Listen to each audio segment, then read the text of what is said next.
Hi there, tabletop gamers. This is Jackson Harrell from Card Culture Games. I was the lead designer for Supreme Leader, and we have the Kickstarter edition of the game that I would like to show off to you and do an unboxing. So as you can see, there's the front of the box. Here is the back of the box. It's pretty cool.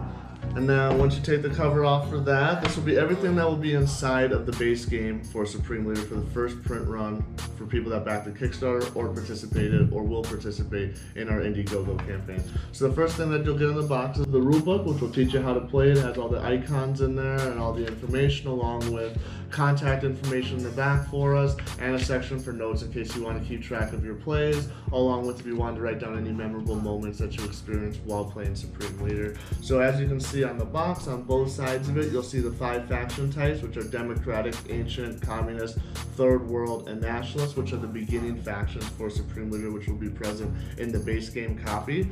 For the first print run, we do have a little game board here for the event deck. Whichever the active event that's happening during that round will be placed right here for all players to have easy viewing of. Alright, and then the first thing in the game will be the player cards, which are the leaders that players will play as for a duration of Supreme Leader. They all have their different factions and different abilities. So as you can see here, like for example, Lenin is part of the Communist bloc. He has his income right here, which is 5 every round. He has his influence, which determines which strategy cards he can purchase in-game, along with his special ability. Another example of a leader that's in the game is Mobutu Sese Seko, Napoleon Bonaparte, Nelson Mandela, and Augusto Pinochet. The Nationalist. So an example of one of the Nationalists is Emperor Hirohito. He has his icon for his faction type, along with his income, his influence, and his special abilities. Each leader in Supreme Leader will have its own unique special ability. Usually the one that I like to talk about the most, that's most fun, is Joseph Stalin. If he's chosen for elimination via a vote, you can point to any other player on the table and eliminate them as well. So if you want to get rid of Stalin, don't be so public about it, because if he's eliminated, he will just eliminate you as well. If you want to get him off the table without activating his ability, you can always team up with a leader that can null specials, or purchase a card that's able to eliminate him that way, or have a player activate a player's special ability through paying that can eliminate him as well. The one faction type I was missing is the Ancient faction. So here is Cleopatra. She makes the most amount of money in the game. She has an amazing ability that she can change the vote of players in game. So if someone's like, I'm gonna vote for Cleopatra, Cleopatra's be like, you know what? I'll just change your vote away from me. And it's a great way to encourage deliberation, deals, and strategy in gameplay.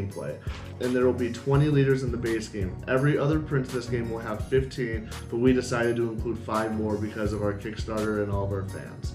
So the second card type are the strategy cards. These are cards that players can purchase in-game to bolster their plays or strengthen their character, as well as diminish whoever they decide for them to be their enemies. So an example of these is how much it costs to buy the card, the influence requirement to purchase that card, and the special ability of the card. So an example of this one is NATO. Yep. You can host the Olympics. You can make a military junta, launch a nuclear test, and etc. And there will be 60 of these inside the base game. And the very last card type inside the base game are event cards. Now there are 2 types of event cards. There are red events and there are green events.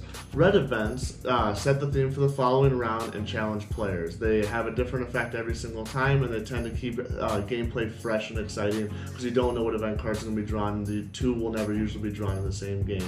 The second event type is the green events, which will take a player out of the UN and back in as an active player. So for an example of a red event, let me find a good one for you. Civil War. Once this card is drawn, it'll be placed down onto the board.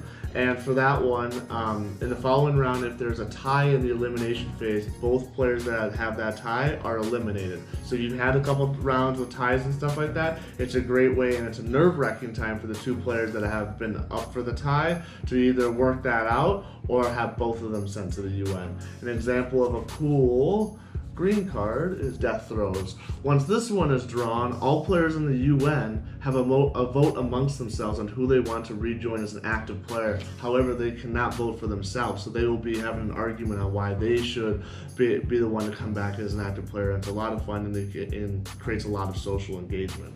So that is everything that's inside the box for Supreme Leader, with the exception of the income pieces, which was a miscommunication part between us and the manufacturer, but it has been rectified. We did upgrade the income pieces to be wooden with 3 denomination types, so you will receive 20 gold, 20 silver, and 20 bronze in your base game copy. So this is now what they will look like, but everything else that's inside this box is the way things will look. And I do promise you that they will still look good. They do a great job over there at Miasia/Brilliant for manufacturing, and it will be a great component for the game. So the very last thing to talk about is we do have our promo pack. These leaders will only be inside the very first print run, and they are an additional tier. They do not come inside the base game, but this will give you 10 new leaders, which were fan chosen and community decided on for abilities. So an example of that is we have Blackbeard right here, Robespierre from the French Revolution, we have Queen Himiko, and Joseph Bronze Tito. So those are available as well through pre-order. They will also be available during the Indiegogo campaign. If you do have any questions or anything about anything that's inside the box, you can shoot us an email at cardculturegames@gmail.com or message us through one of our social media sites. Give us a follow. Thank you for your support, and just really happy that this game is coming true because of great fans and everyone like you. And I hope you enjoyed playing this game as much fun as I've had designing it. We're very thankful for all of our fans and stuff. If you are interested in this game and you haven't backed us yet or placed a pre-order, just give us a like or send us an email below. We'll be happy to reach out to you and answer any of your questions. I hope everybody's having a great week, and thanks for watching our video.